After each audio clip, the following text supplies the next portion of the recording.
Welcome to the NewSpace India podcast, a bi-weekly talk show that exclusively captures insightful conversations with people contributing to advancement of space activities in India.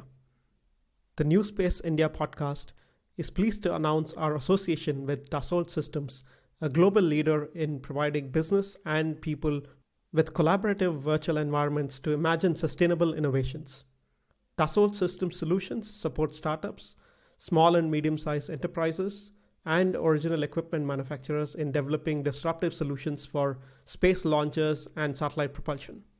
Recently, a supply chain digitization study with Dassault Systems was conducted to provide a foundational understanding of the supplier landscape in the Indian space ecosystem. Please use the link in the description to download the public white paper of the results of this study, which will also give you a perspective on how ready Indian suppliers are to enter the global space market.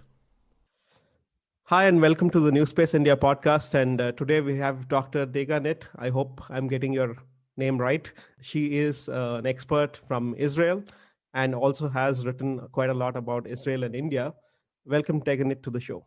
Welcome, and thank you for having me. It's a real pleasure. I have a very warm place in my heart for India's space program. Absolutely, and thank you for that. Let's start with a quick background. I've read, of course, your background before, and you have a very interesting background with political science and mixed with space, for example. One of the unique backgrounds, I would say, of people around in the world looking at the lens of space from a political science background. So tell us a little bit about what got you into space. How did you pick up this lens of political science with space, and for the last 20 years, what you've been doing? I actually began my journey in high school when I was very privileged to be able to learn astrophysics in high school, one class, one semester, and that opened my mind. But later on, as I proceed with my studies, I came to the conclusion that this is not something that I'm going to study further on in the university. So I went to a different route, and I chose international relations and political science. And then when I started my master's, one of my professors, his name is Isaac Ben Israel, and he's a very well-known man in Israel. He is a lot of credit Israel should give him for what he has done for the country. And he just joined Tel Aviv University as head of the program, graduate program for security studies. And he was searching for a research assistant. I didn't know him. I didn't know of his work at the time, but I got the job and we started working together. And after 6 months, I knew that was my passion. Technology and political science, technology and international relations, that was his field. And that is what got me into this wonderful, I should say, and fascinating world. So I specialize on space and politics, or space and international strategy, but I also do other fields of technology, such as emerging technologies, cyber, nuclear, things that are very much close, at least in my mind, also to space, because it's a lot about information technologies. So this is how I got into that. And the work with Professor Ben Israel taught me a lot about the connection between theory and practice. And it gave me a glimpse of how decisions are being made, how they are taken.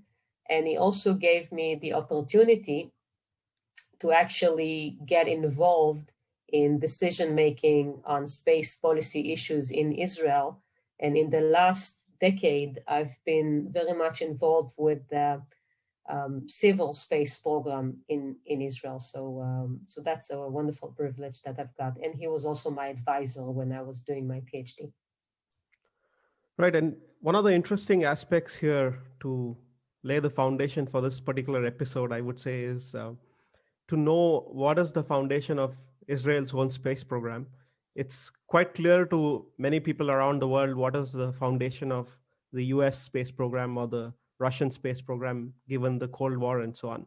So, can you give us an outlook as to what is the foundation of the Israeli space program? And you talked about the civil space program where you're involved, and the military, of course, has its own space capabilities and so on. Did the military once have the precedence over the civil, or how all of these have evolved in the last 50, 60 years? Yeah, okay, so that's a good point. So we have to go back to the 70s if we want to talk about the foundations. So Israel has a legacy in space for almost 40 years. And the beginning is in the 70s. Israel is, we can go way, way back even to the 60s, but I think the major story begins in the 70s. Israel suffers a very difficult surprise attack in 73, which we call the Yom Kippur War. And this is Israel's Pearl Harbor, if I may say, for the Indian audience to get a glimpse of the strategic thinking about this war in Israeli memory and Israeli decision making. So with that, the top level military personnel and decision making at the top political levels in Israel, they are facing the question, how can we assure that Israel will not suffer another surprise attack? Okay, so this is one type of thinking, which results in the idea in some groups in Israel that maybe there is a need for self-reliance in space in terms of surveillance and remote sensing capabilities. So several times Israel is seeking cooperation with the Americans, for example, and she's being refused. So, and that enhances the notion that Israel needs to be self-reliant in many fields, actually, not just in space. And I think this is where Israel is very much similar to India.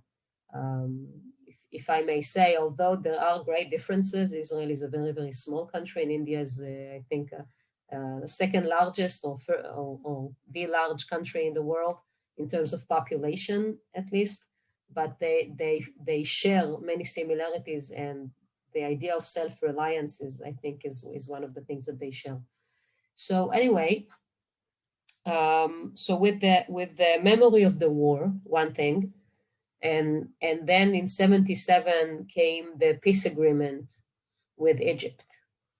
And the peace agreement made a very, I should say, actual need for intelligence. And why is that? Because once the agreement is signed, Israel must find a way to make sure that it will not be under another surprise. Okay, and flying over Egypt to make sure the agreement is in place is not something that Israel will be able to do once there's an agreement. So the question is, how can you verify, okay, that everything is okay? How can you verify that peace is actually on the agenda? And so one of the teams that was working on how to adjust to the new strategic situation came with the idea of developing for Israel space capability and focusing on remote sensing. Head of that team was at the time Colonel Chaim Eshed, or later on he became for the next 30 years the head of the space program in the Ministry of Defense. So it was a long process to convince the people at the high political level to actually agree to this idea, but eventually they came through. And in 81, the program was approved. They got a green light.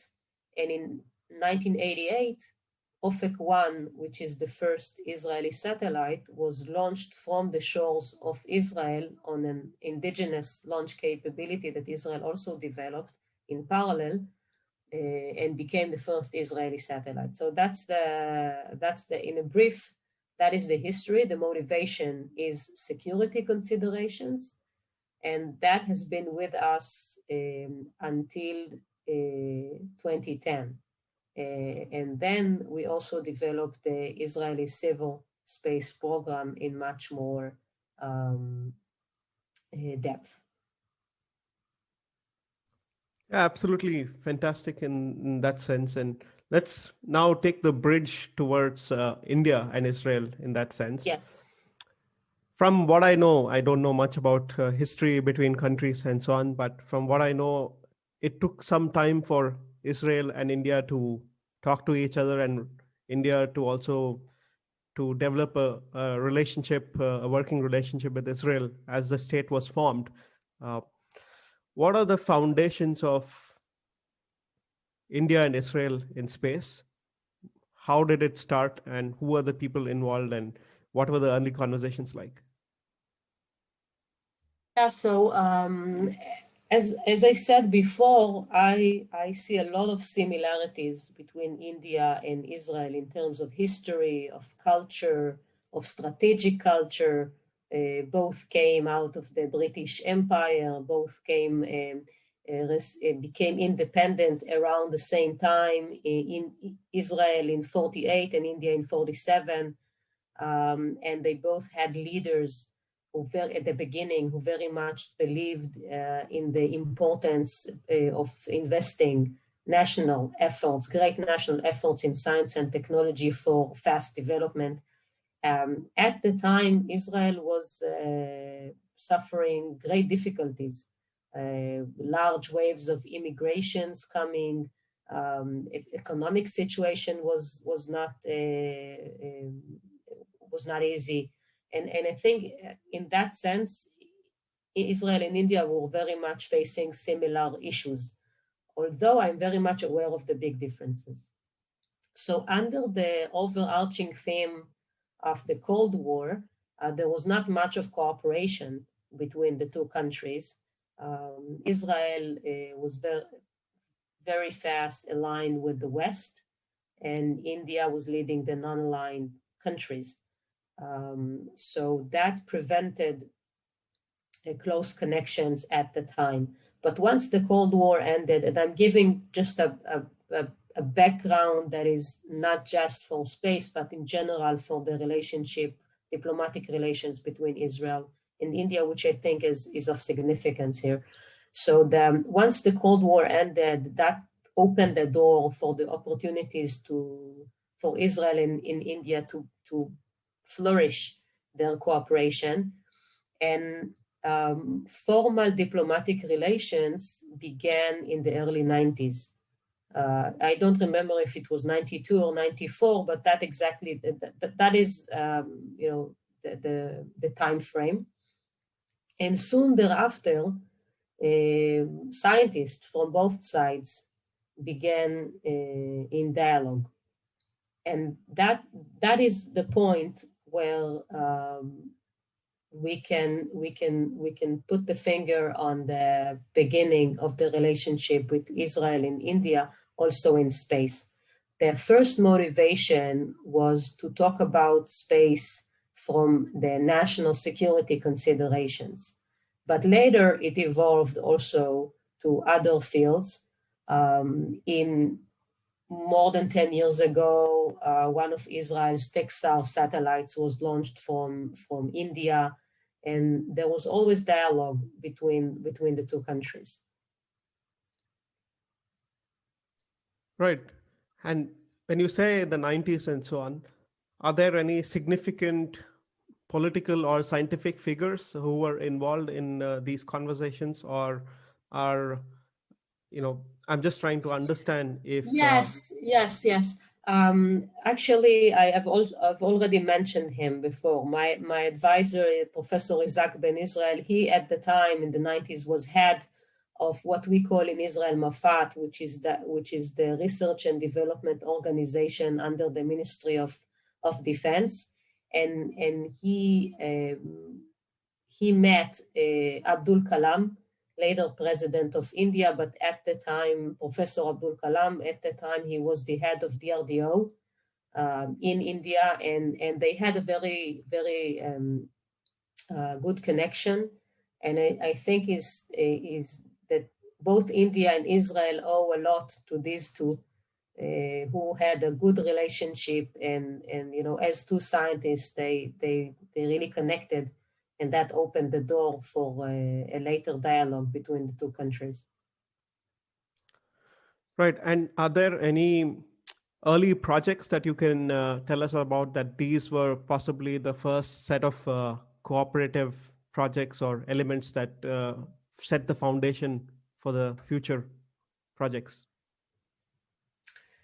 They actually set connection on a wide range of issues, which space was just one of them. So it's difficult to put the finger on just one project. But as I mentioned before, this dialogue eventually opened the door to Israel to launch Texar in 2008, if I remember right, and to talk to India on other issues as well. Right. And one of the nature of this conversation that I also wanted to understand is from an institutional perspective, how Israel is different from India, or similar to India for that matter. India and Israel, I guess, from what you have said so far, it's been quite similar, with the government leading, or government agencies leading, the nature of development and technology and everything else.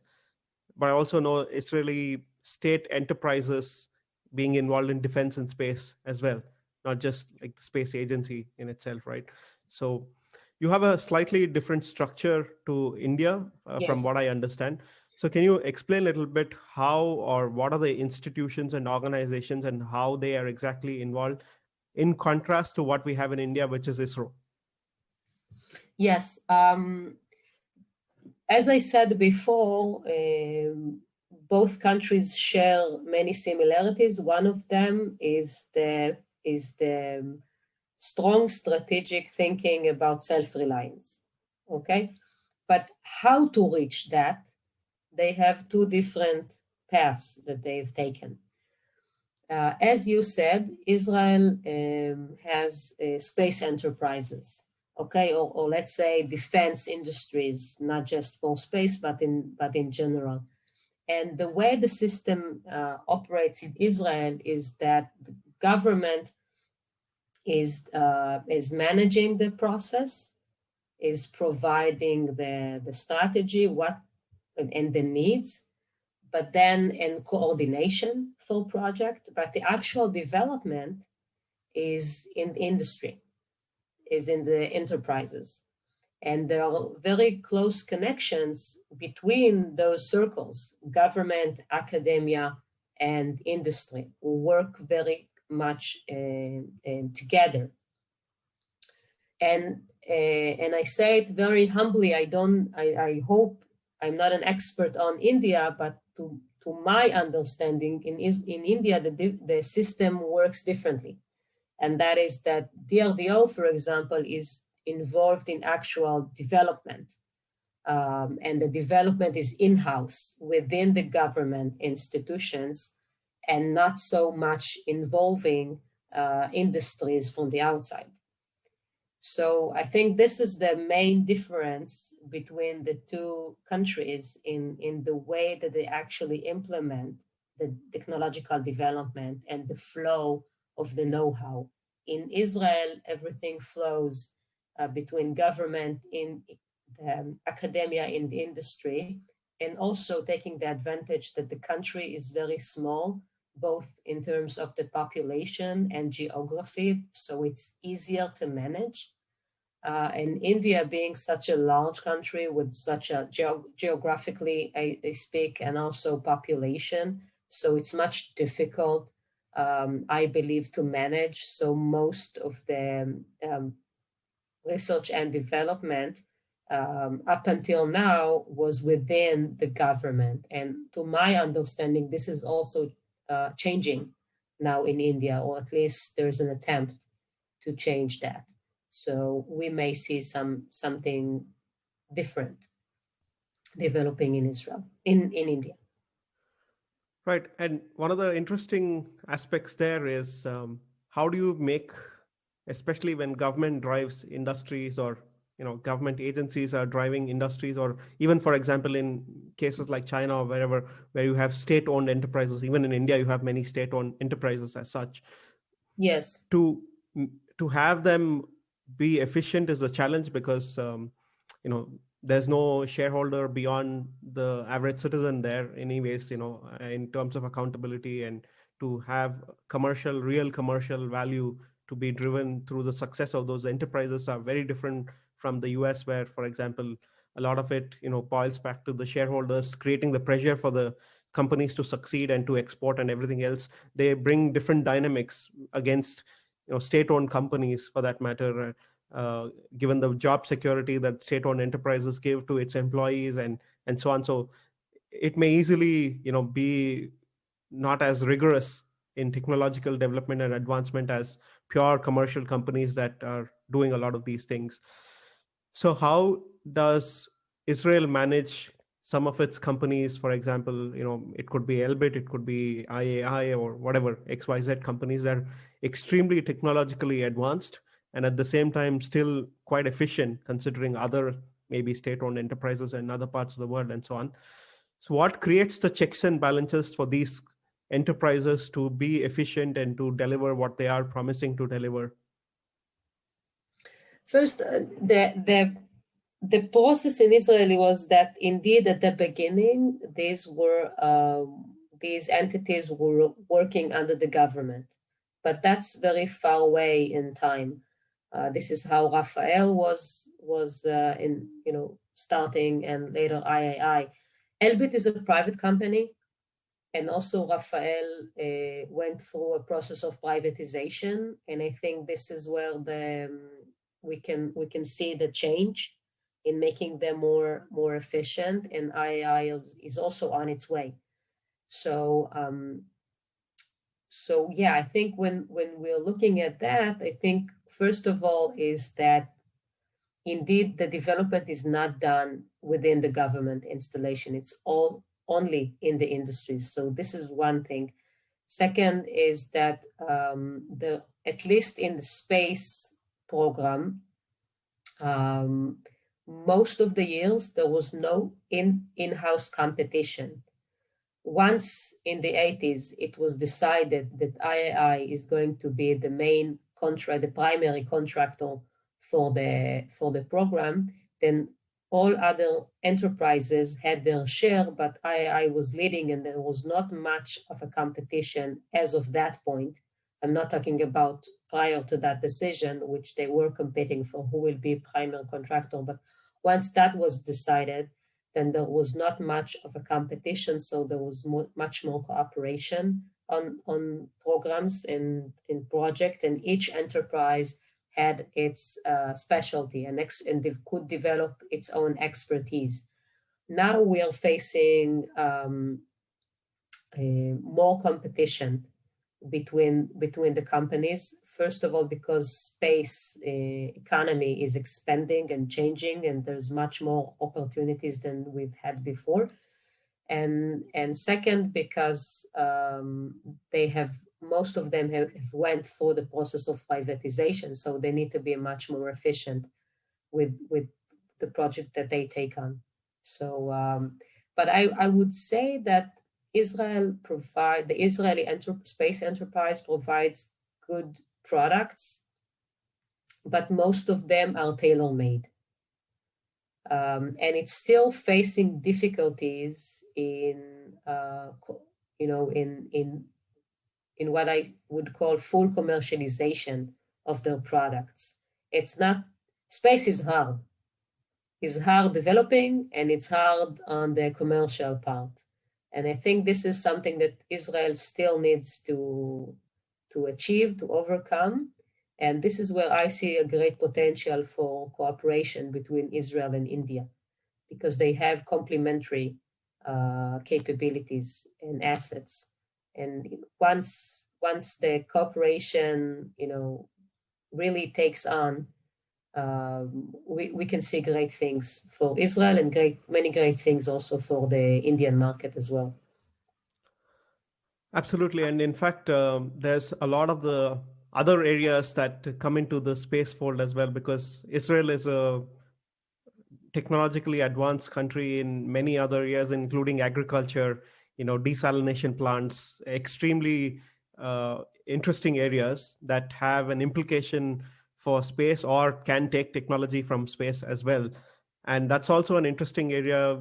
Do you have any recommendations on any material that is already out there on how Israeli space technology has affected other sectors in Israel and making them advanced?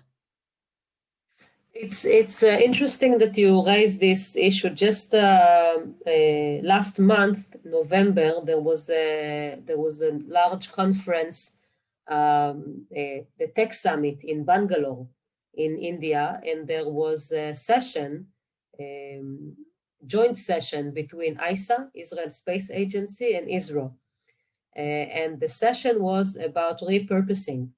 How do you take other fields like radiation, agriculture, pharmaceutical, and you bring them to space.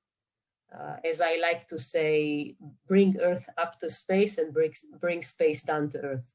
So that session presented several Israeli companies that have done this shift, or not shift, but maybe we should say repurposing or expansion of their thinking, which also includes space now. And one example is a very interesting company named Stemrad, and they are developing special vests for protection from radiation.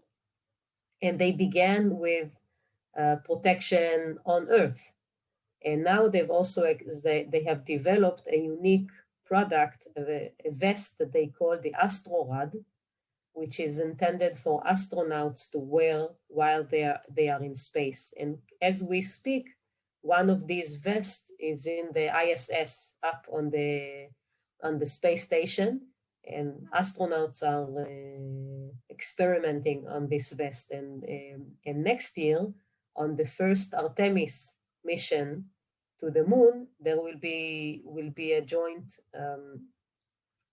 research experiment in collaboration between Israel, Germany, and the US to examine these vests on two puppets and see, and the sensors on them will examine the vest, and if that everything goes well, it will be a wonderful breakthrough for protecting astronauts in the future. That's a fascinating aspect to look forward to for sure. Let's talk a little bit about the institutional nature of decision making. And Yes. the goal that I am trying to understand here is who sets the mandate for Israeli actors to take a certain direction. In India's case, it is, let's say, the Space Commission that overlooks most of the development of ISRO in that sense. And given that the Space Commission is also headed by the chairman of ISRO, there's potentially some conflict of interest there in India's case, for example, right? So what are the policy setting institutions in Israel? Maybe, and also, is that coming from the president's office, or is there a separate commission and so on?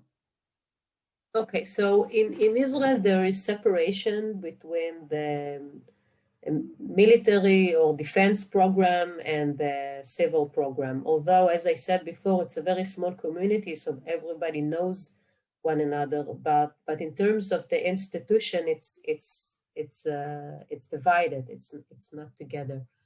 So we have the space program under the Ministry of Defense, and they belong to the Research and Development Directorate. of the Ministry of Defense. It's a unit there. So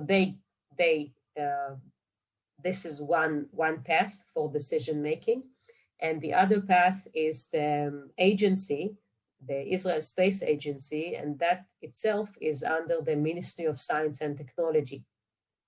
So here you can see the two branches.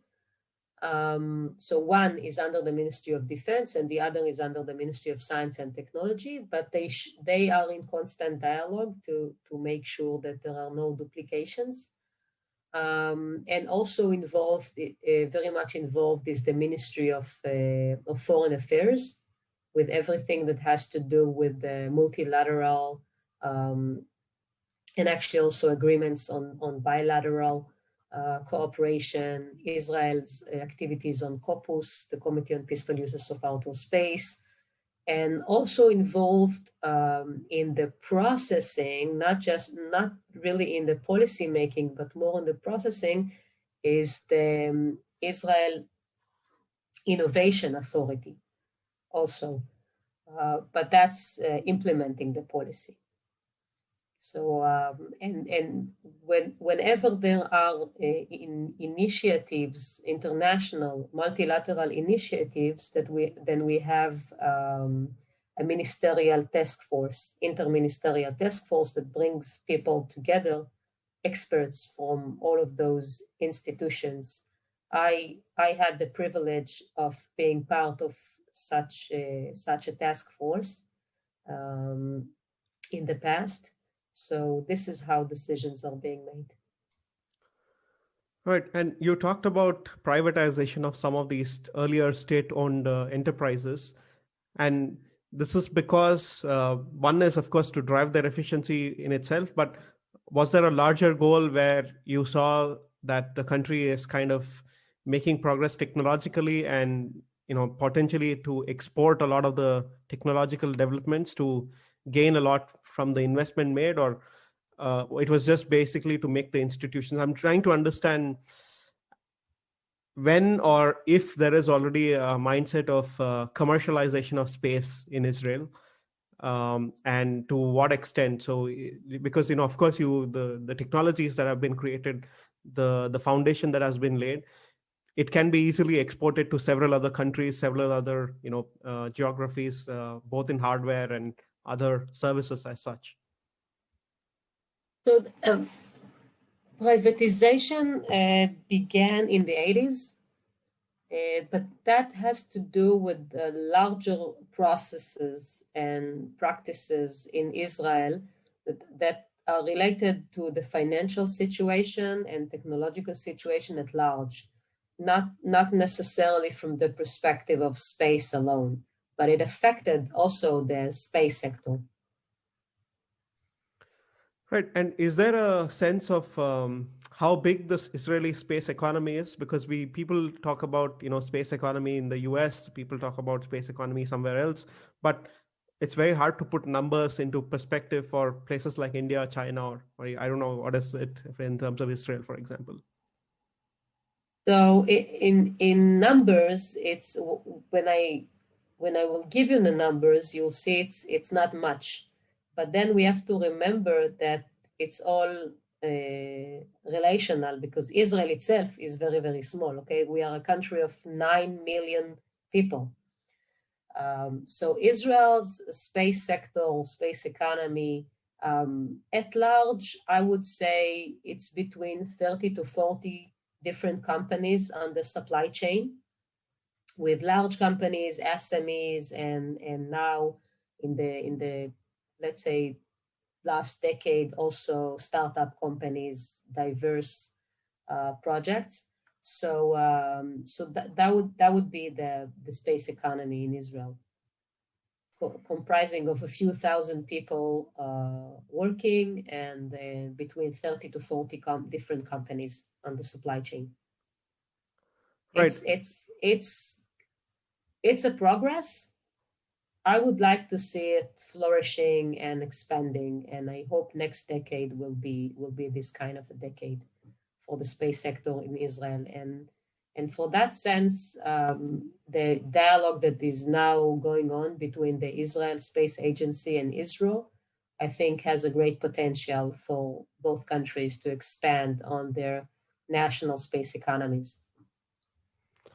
Is there a monitoring of how much the space impacts jobs, or how much it brings us tax revenues, or any of this in Israel as well? Because from what I see, this is something that I don't see happening in India, where the lens that people often take is the older lens of strategic or capability lens, where you establish that capability. But that lens for me is now a little bit old, because it's outlived, because those baseline foundations and capabilities have been established. And now the question is, what are you going to do with it? And how are people who have invested over for 40, 50 years of tax money into all of this are getting a return by either your capabilities being used within your own people, in other sectors, or outside of your country? I very much agree with you, and I think that this is another point where both countries have something to share. I think that it's the same situation, that motivation came from, at least in Israel, from security, from strategic considerations, and now we need to also go through a conceptual change in accepting that space can bring much more to the economy, much more to the community in terms of, for commercial activity, but also as an enabler for many applications and services. We are not yet there, and I think there is a long way still ahead of us. But as I look at the projects that came out of Israel in the last decade, I think there's great potential, because there are a lot of entrepreneurs that are fascinated by space, and they have the courage to pull it through. We can name Bereshit, which is one of the very famous project that came out of Israel a few years ago. And it began all at the same time in 2010. This is about the time that things have really started to change in Israel in terms of civil space activities. This is the year that we've published the first recommendations for an Israeli civil space policy. That was 2010, and several startups began their way after that. This is actually also about the time that things started to move also abroad in the world. If we need to put the finger on when exactly new space began in the world, it's that decade. It's 2008 and 2010 and onwards. So I think in Israel it's the same timeline, but the process is very slow. It's not as fast as it was in the US or in the UK, for example. And I think that the government could have put space much more on the agenda in Israel, and I hope that it will do so in the future. But Israel currently faces severe political problems that has nothing to do with space, but affect space sector as it affects other sectors as well. Right, and you talked about the formation of the Israeli Space Agency. I want to get a timeline on that, as to when the Israeli Space Agency was formed, and what is its mandate? Is it to encourage these private companies to come up and build stuff, or is it to have its own capabilities? Does it have its own scientists building any technology, or is it more a policy setting body or a direction setting body? Okay, so officially the agency was formed in 1983, but up until 2010, it was very small, and it didn't have an actual policy guidelines for civil activities, for civil applications and development. And that changed in 2010. A year before that, 6 months before that, in November 2009, the then President Shimon Peres, he established a task force. It's called the President Task Force for Civil Space Applications. And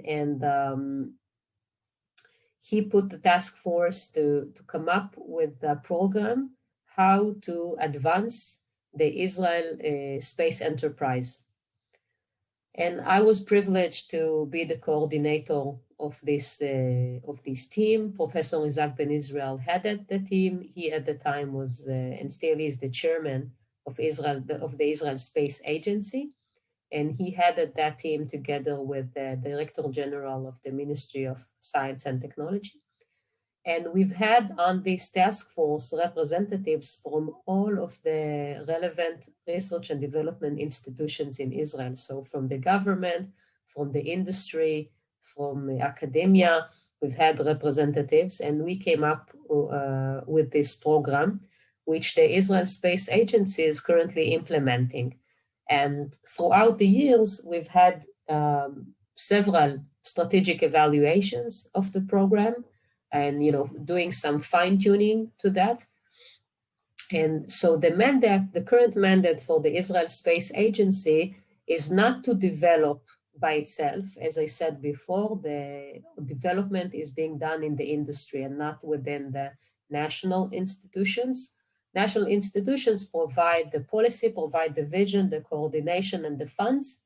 And they provide also opportunities. For example, G2G opportunities, government-to-government projects, then work is eventually being conducted within the industry. So that provides jobs, it provides opportunities to expand on the technology and knowledge. So this is the role of the agency, and also to coordinate competitive grants for the academia, for the industry, to initiate their own projects.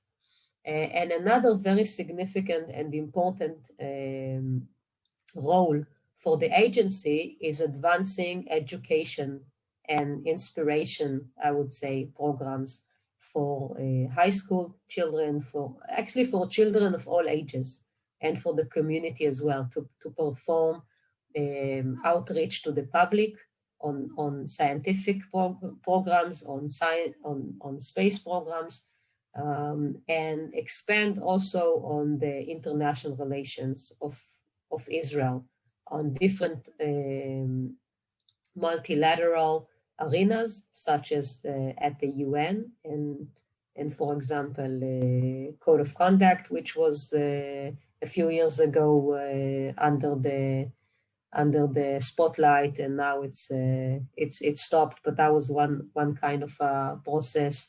And as I said, bilateral negotiations. Right, and you talked about the emergence of some of the commercial companies since 2010. How big is this community as of today? You talked about 30, 40 companies being in Israel already. And out of this, what is the percentage of these new commercial companies? But that is one part of the question I have. The second is, you see that even in India, for that matter, there is primarily two sets of new generation or new space entrepreneurs. One is people who are quite young, who are starting out and directly start out in the new space kind of a realm.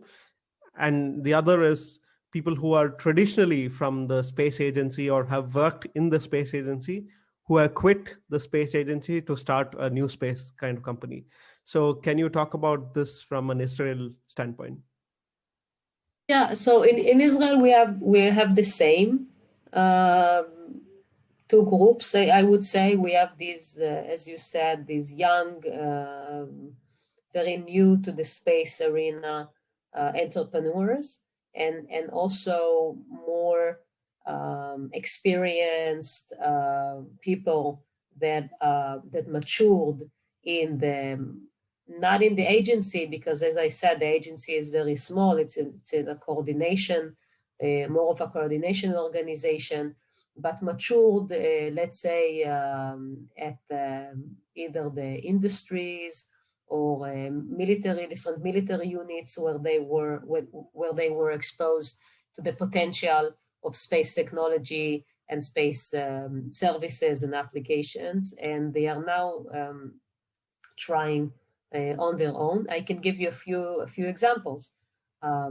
We've had a very interesting in-orbit startup called Effective Space, which a few months ago was purchased by Astroscale. So the entrepreneur behind that startup was the director general of the space factory of IAI, space division at IAI. And there are other examples as well. Sky and Space Global, their top level people came also from the industry. And on the other side, you can look, for example, at the Bereshit, at Space IL project. They were not founded for commercialization of space. They were competing on the Google Lunar X Prize, and later on shifted when that competition ended. They shifted to making their own project eventually, and they pushed a lot for education and inspiration for young people, and they themselves did not mature out of the industry, or at least had a very short experience due to their young age also. Right. What is your sense of the struggles of NewSpace in Israel? What do you think that they struggle with at the moment? I think they struggle with the need for a clear vision of the government. I think that often we, in the space community, not in Israel, but in globally speaking, we tend to look at NewSpace as something very independent of state installations. And I think this is not the reality. The reality is eventually that this industry, this space, global space activity very much needs the government actors still. The role of the government has changed, has shifted, being much more of helping to navigate rather than actual sitting at the driver's seat. But the governments are still very dominant and very important actors in this ecosystem. And so I think a clear vision of where you're going, what you want, is something that is very important for a private space sector in a country, and also in Israel, I would say. I think Israel space sector needs better regulation at the moment to provide more stability, and this is something currently on the agenda. The space agency has started to progress towards a space act or space law for Israel. So I think that would make, once they achieve that milestone, that would be a wonderful and very significant thing for the Israeli space sector.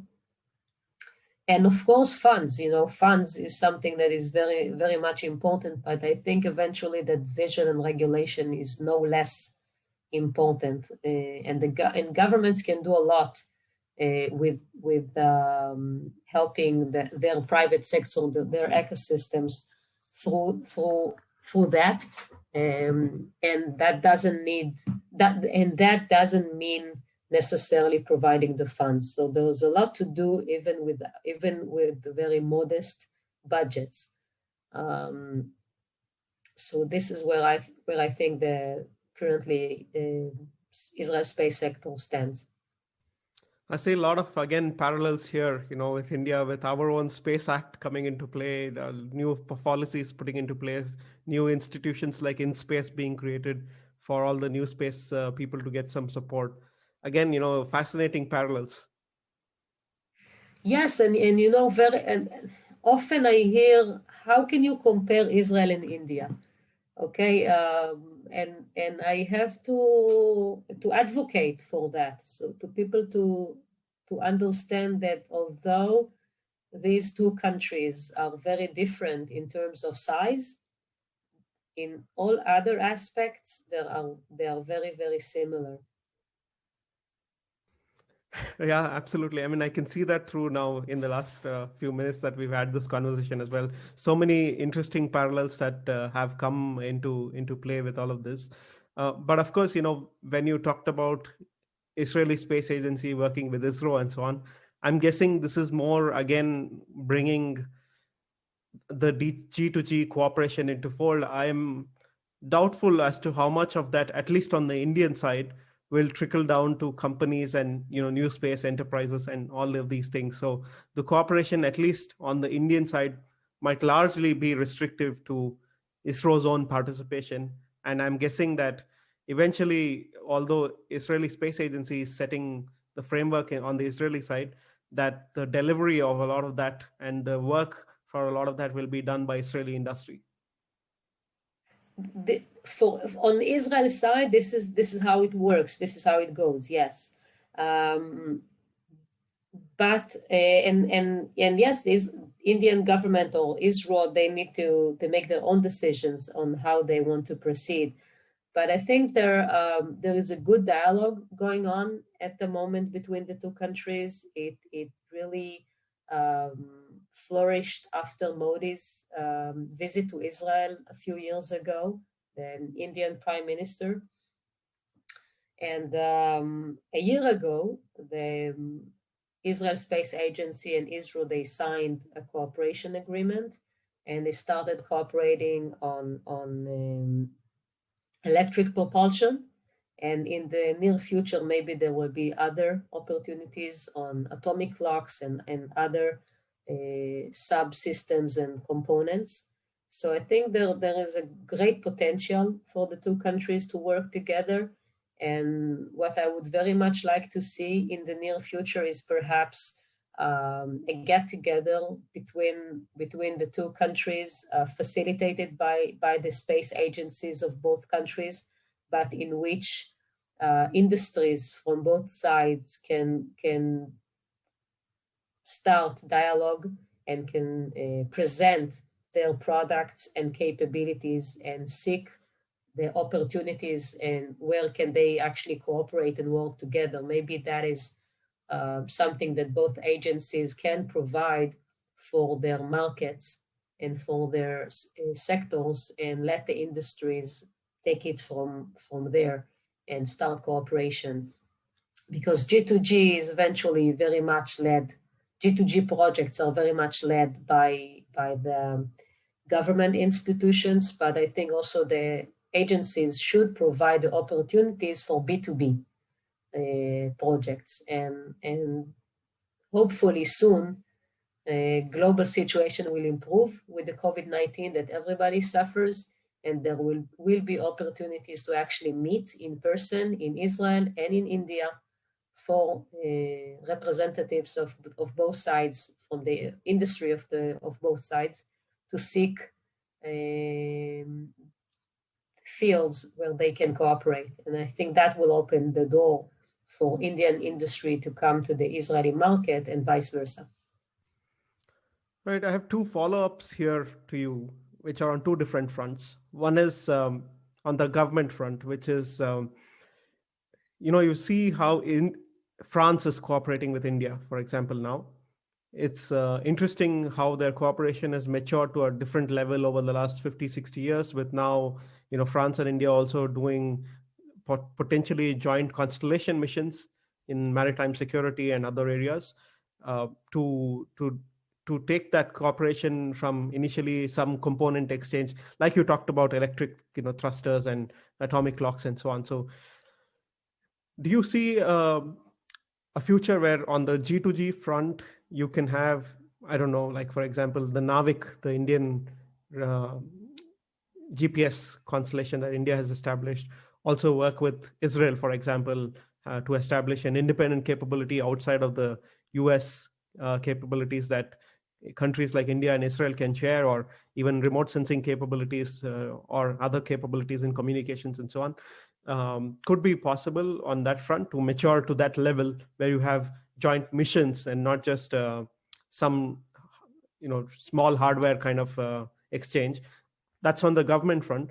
But what is the case you see also on the industry front, independent of the government? Are there any foundations that can be laid, or who can lay these foundations for more business to business exchange, direct business to business exchange between NewSpace in Israel and, let's say, NewSpace in India? I have to admit that I am not sure that I follow you on exactly what you mean. So maybe you want to explain. Okay, let's break this down.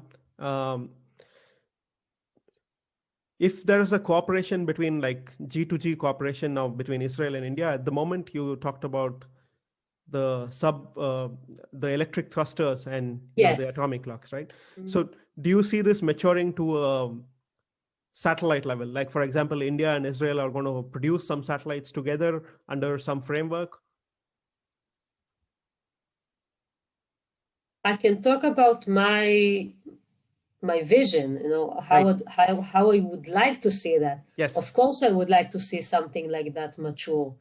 I think it will take time, though. But I think we can look at where both countries have interest and also have already experience and heritage, and that can be and that can come together, and that is traveling to the moon. India has done that, and Israel has done that, and actually at the same year, and also almost similar results. Okay, quite disappointing results if we are talking about similarities. So maybe both countries can do something together to offset that, and make sure that they actually do go to the moon. And both countries have managed to prove that although going to the moon is difficult, is hard, but it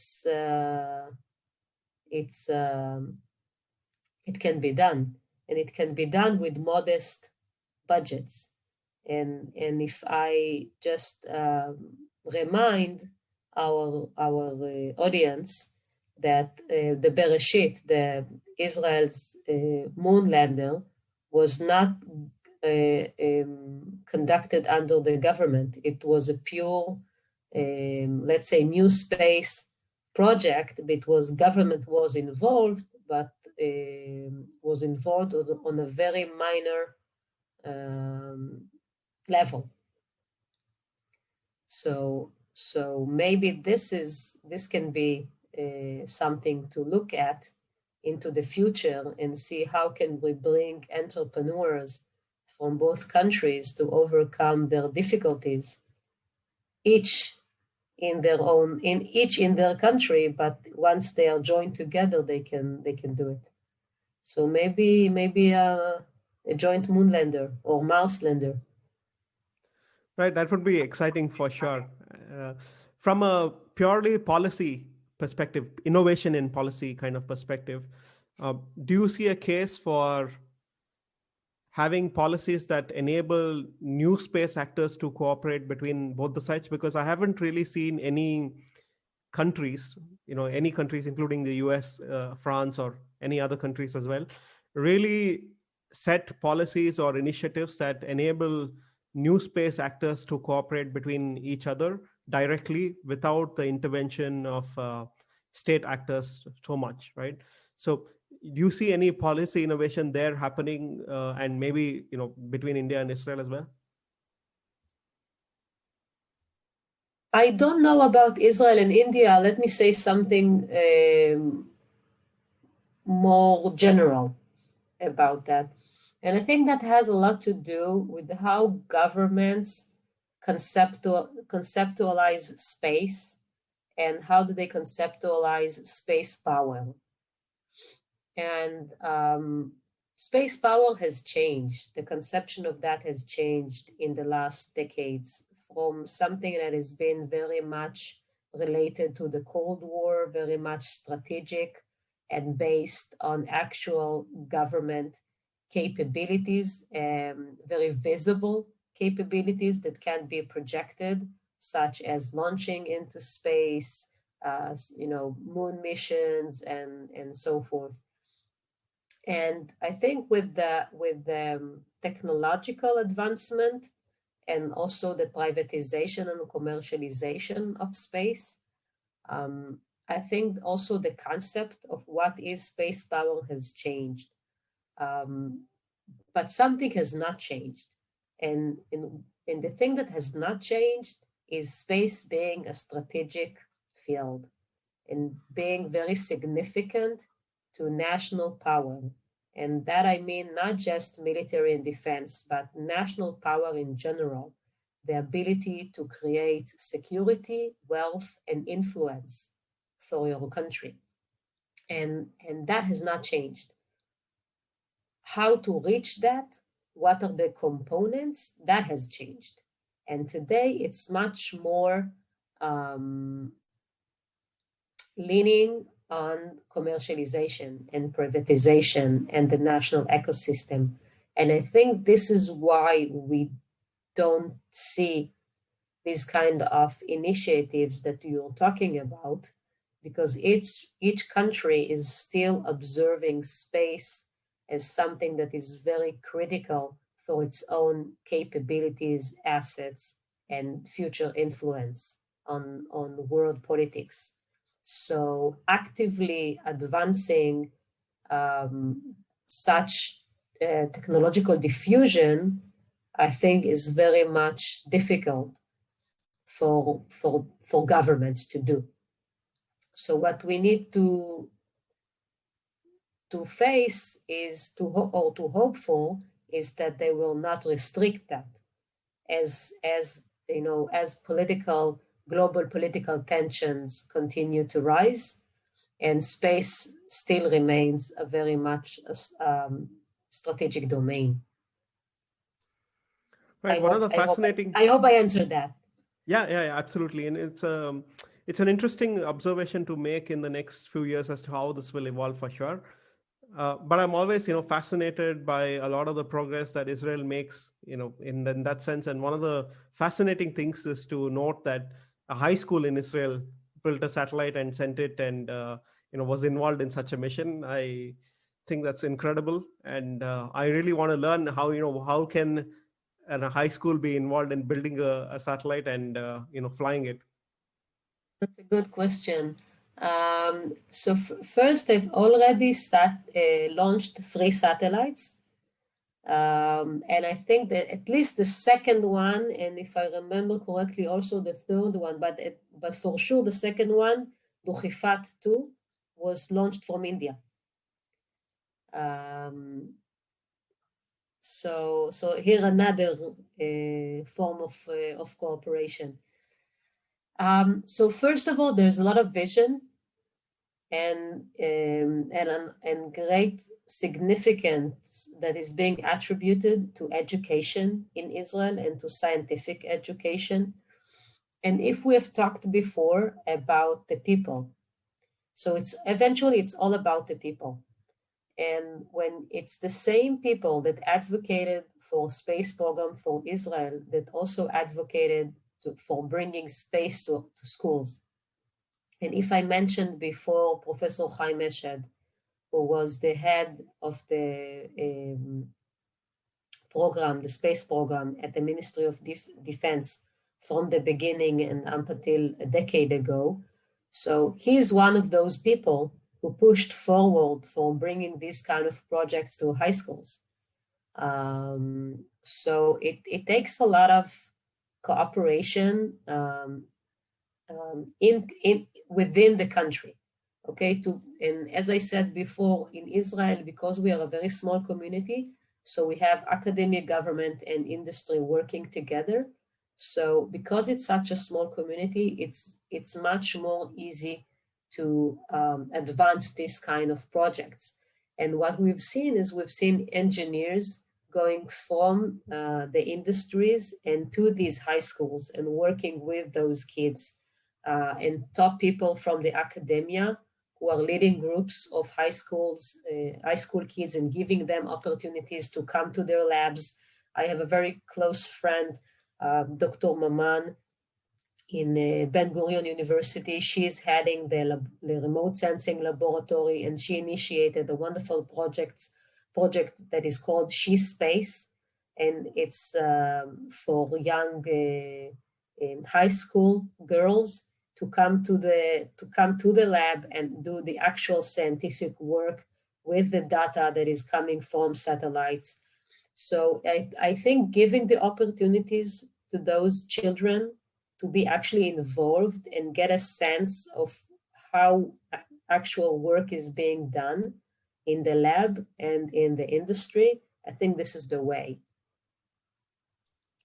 Yeah, I think we could also learn quite a lot from Israel on that front, especially with such active involvement of right from people from high school. It's kind of fascinating to see all of this as well. So, but if I may, I just want to complete something that I said before, and now I feel that it's not really completed. You asked me about the NewSpace and the strategic application vision and how that goes together, and if we are to see more cooperation between countries on NewSpace.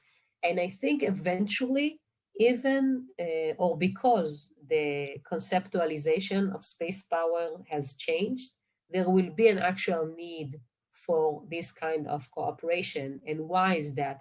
Because as we go into the future, I think the vision will be to create a space economy and not just having space products supporting the economy that we have currently on Earth.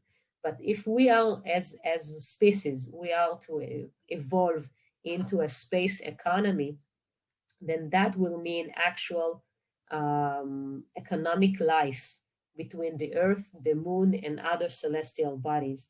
And for that, there will be a need to create what we call today globalization on Earth, but something else for creating a community life, commercial life between different countries that involved also living in space. So I think eventually that we will not be able to avoid cooperation, and those countries who will be able to identify at an early stage this need and open the door for this kind of commercial cooperation will be better off eventually and will get more privileges and more gains in the future.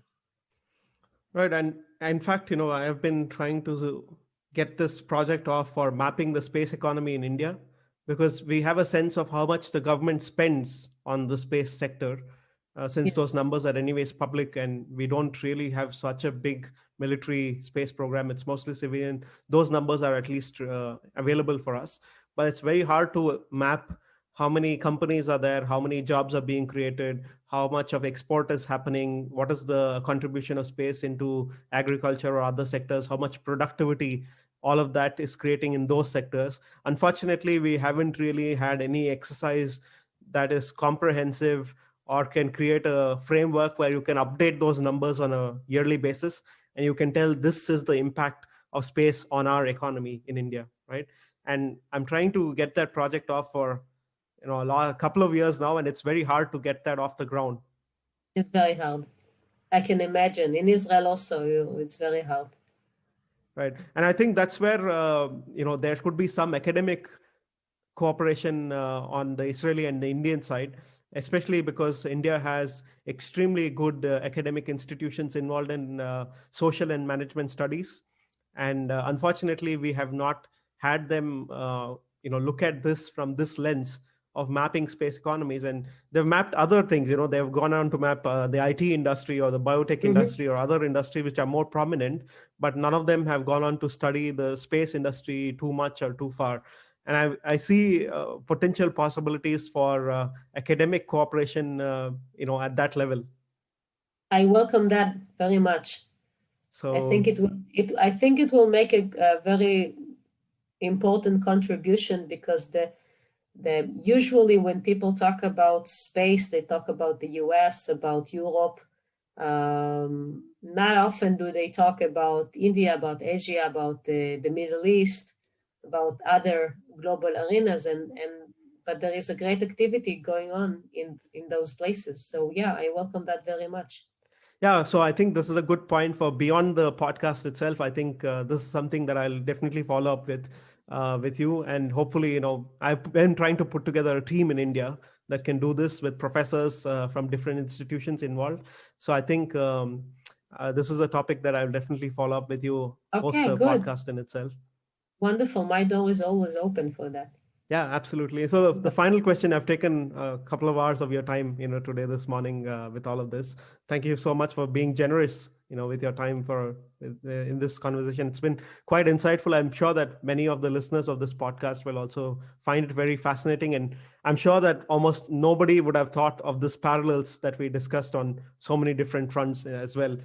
So final question, I guess, is where do you see Israel heading in the next 5 or 10 years? And where do you see Israel-India cooperation heading in the next 5 or 10 years?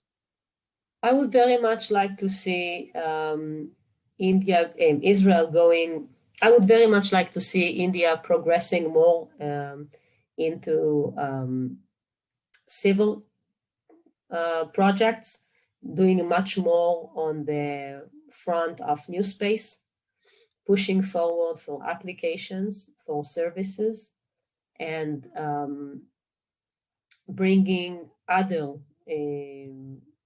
fields in which Israel is very advanced and unique, and incorporating those activities into the space activities, or doing the opposite, meaning bringing space capabilities to other domains, eventually in order to advance economy and advance science and education in Israel. This is what I would like to see.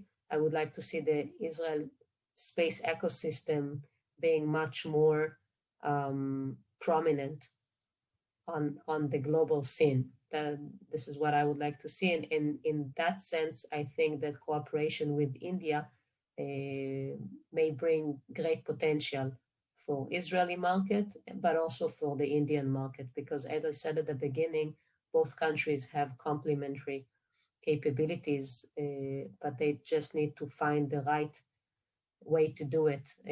But both of them can reach very high together. So thank you very much for taking so much time. And you're welcome. I enjoyed it very much. Thank you for the opportunity to talk to your audience. And I welcome any response from the audience. Absolutely. I think this is almost like reading a book in itself, because the hour-long conversation actually sets so much context to learning more about Israel and India in that sense. So I'm sure that people who want to study India and Israel in the future can refer to this and say they can get a lot of insight from this. Yes, I believe so. And whoever is listening and wants to further expand their knowledge about the connections between Israel and India and the parallels between these two countries, I have a chapter on that in my book, The Power of the Space Club, where I compare Israel and India in their efforts, at least at the beginning, bringing together these two programs. I'll definitely include the book itself, the link to the books itself in the podcast show notes, so people can check that out. So again, thank you very much for taking so much time. My pleasure, really. And again, as I said before, thank you for your patience. I enjoyed it very much. I enjoyed it. It was wonderful.